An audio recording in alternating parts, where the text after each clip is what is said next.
Mark Hambley is a former U.S. ambassador who served in 14 different diplomatic positions, many in the Middle East.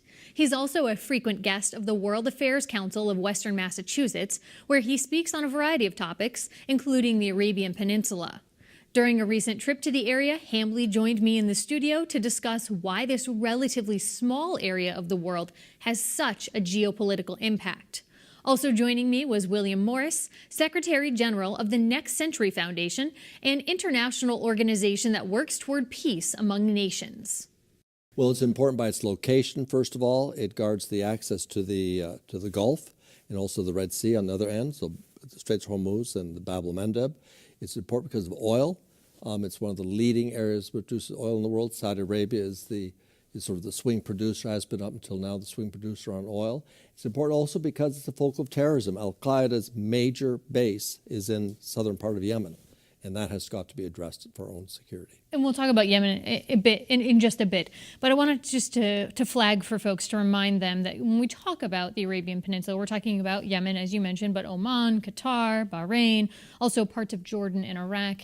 For you, Mr. Morris, is there one country aside from Yemen that we should flag in our conversation? Just today, just now, this week, I'm particularly concerned about Syria, but not Damascus. I'm very concerned about northern Syria, where the Turks have effectively invaded northern Syria to put down the Kurds, who have associations with the PKK, which is considered a terrorist group. But the Kurds they're putting down with their local, regional aspirations for independence and autonomy are Kurds who fought for us against Daesh, against Al-Qaeda, well, against ISIS, or ISIL, if you prefer to call it that. It goes by many names. But they fought and died for us. And these people, the PYD, the Kurds of Afrin area of northern Syria, are being cruelly treated, and the numbers of refugees from there, 70-odd thousand is the latest wave of refugees from Afrin, as the Turks bomb and move in. And it's so sad that we are not talking about this internationally or nationally. It's not in our papers, and these are the very people that fought on the ground for us. So I think it's an important issue of the moment. And you talk about what's in the media and what's not. Yemen, until about a year ago, was not very often in our headlines until we started hearing reports that our country was involved in on-the-ground combat in this country secretly.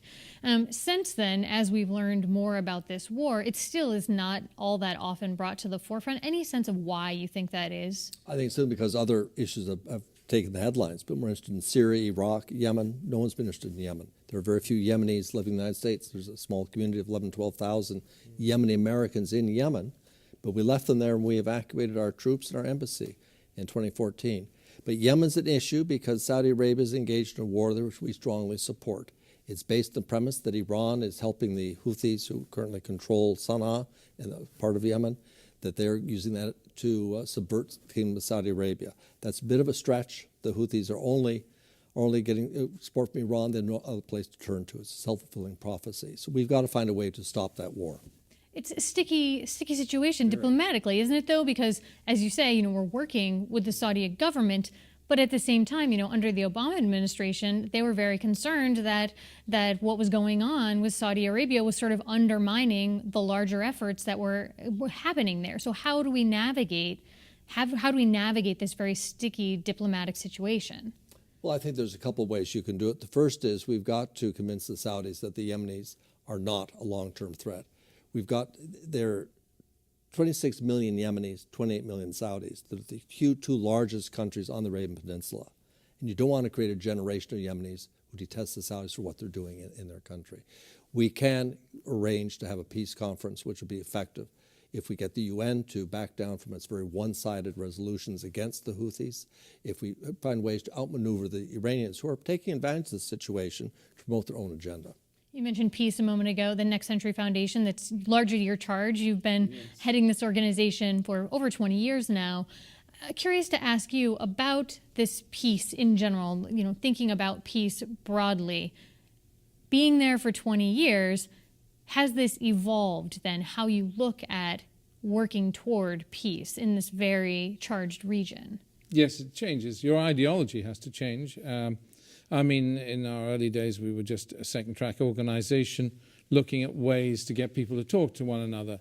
Now, the Arab Spring, we had to rethink what we believed in and what we stood for, and we adopted Roosevelt's 4 freedoms: freedom from want, freedom of expression, freedom of religion, and freedom from fear, which is really very important in these days. But the basic job is to talk to people who others are not talking to.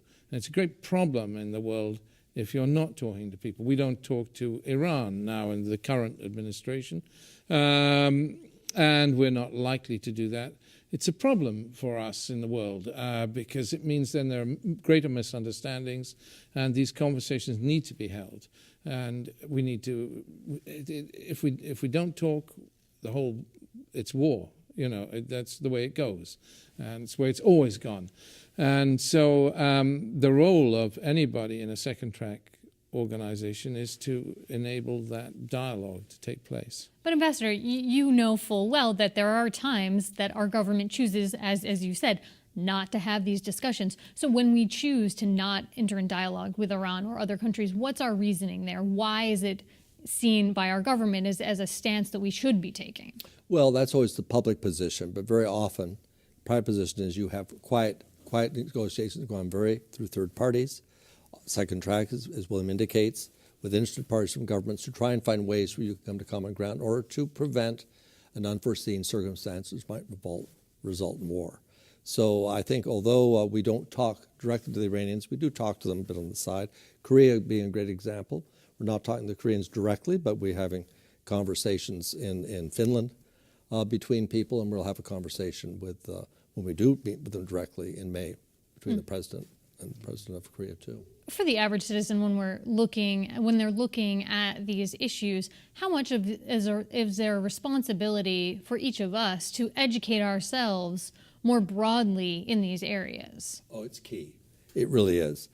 Our lives depend on the interdependency of the world we live in today. We can no longer have Fortress America. We can't isolate ourselves when it happens in the world. If we don't welcome people to our country, immigrants and others, I mean, it makes sense that we have an open dialogue with people in order to secure our future. And we also we give blood and treasure, don't we? I mean, it is our boys that die in Iraq or Afghanistan. And so we need to be aware because these are our children that are, and really it's our responsibility to build a safer world. And if we don't understand what's going on, we can't call our politicians to account, and people will behave badly. It's down to the population, if we're a democracy, to actually call our politicians to account and make sure that they are doing the right thing on our behalf. When we had a draft, we had people always making sure their sons and daughters who were 2 or 3 years, boys in those days, being drafted, that they were not going to place the conflict. Vietnam being one issue where people revolted, didn't like their kids being off in a foreign conflict they saw as being perhaps not for the best national interest. But what we're seeing now is when you have an army which is a professional army, people aren't interested because there's no vested interest in that. And we have to change that dynamic. We have to get involved once more. Ambassador, I want to ask you about the fact that the Trump administration right now has a number of vacancies at the ambassador level. And when I looked, the Foreign Service Administration as of March 8th said some of those positions include Qatar, Saudi Arabia, and Egypt. What's your reaction to the fact that those positions right now are vacant? That is a huge problem. You have to have an ambassador in place in order to communicate your views to foreign government. Otherwise, you start having miscommunication. You start doing informal channels via other emissaries. You don't get a record. It's not transparent.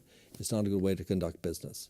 And for you, when you spent more than 30 years as an ambassador to many of these countries in the Middle East, did you find that some of the positions were unfilled, or is this new that we're seeing that these positions are unfilled? This is an unusually high rate of vacancies.